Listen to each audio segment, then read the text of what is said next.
Velkommen til en dag i livet som rejsende højskoleunderviser. Lige i øjeblikket der befinder vi os i Indonesien, nærmere bestemt øen Gili, som er en lille ø, der ligger lige mellem Bali og Lombok. Vi er afsted med Højskolen.dk, og vi har 21 unge mennesker med på eventyr. Aften forinden der har vi aftalt at tage en morgenløbetur rundt om øen, så det bliver man jo nødt til at stå op til.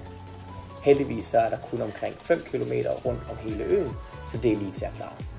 Men selvom klokken den var 7 om morgenen, så er temperaturen stadig i de høje 20'ere, så vi kunne godt holde varmen. Efter løbeturen var der lækker morgenmad på vores hostel, så vi alle sammen spiste sammen. Da vi er afsted på højskole, så har eleverne selvfølgelig også en lille smule undervisning.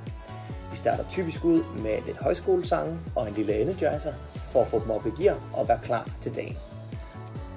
I øjeblikket der har eleverne faget selvudvikling og kommunikation, og i dagens program der stod det på en workshop i at give det perfekte førstehåndsindtryk. Det indebar blandt andet en guide om, hvordan man giver det perfekte håndtryk og hvorfor det er så vigtigt. Hvor længe har man til at lave et godt førstehåndsindtryk? Og en workshop i, hvordan man aldrig nogensinde glemmer nogens navn igen. Og meget mere. Vi prøver så vidt muligt at lave så meget hands-on undervisning som muligt, så det minder på ingen måde om traditionel undervisning. Efter undervisningen så havde vi nogle elever, som var i gang med at tage deres dykkercertifikat, og vi var så heldige, at vi blev tilbudt at komme med på undervandseventyr.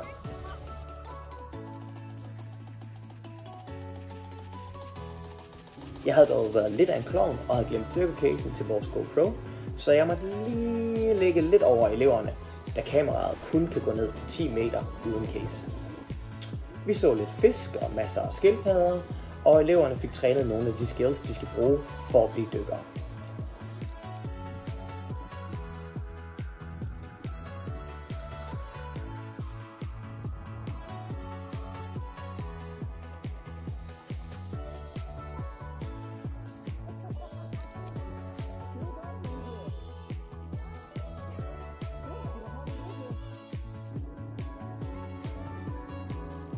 Efter dykket, så skulle eleverne lige ud og svømme en lille tur, for at vise, at de kunne svømme de 200 meter, det kræver at bestå dykkerprøven. Dagen sluttede ud med en fyraftens øl, gin og tonic, en solnedgang og en lille smule filmklipperi. Det er sådan en helt almindelig dag kan se ud, når man arbejder for en rejsende højskole. Tak fordi I så med, og har I nogle spørgsmål til vores hverdag, så tøv endelig ikke med at spørge. Tak for denne gang.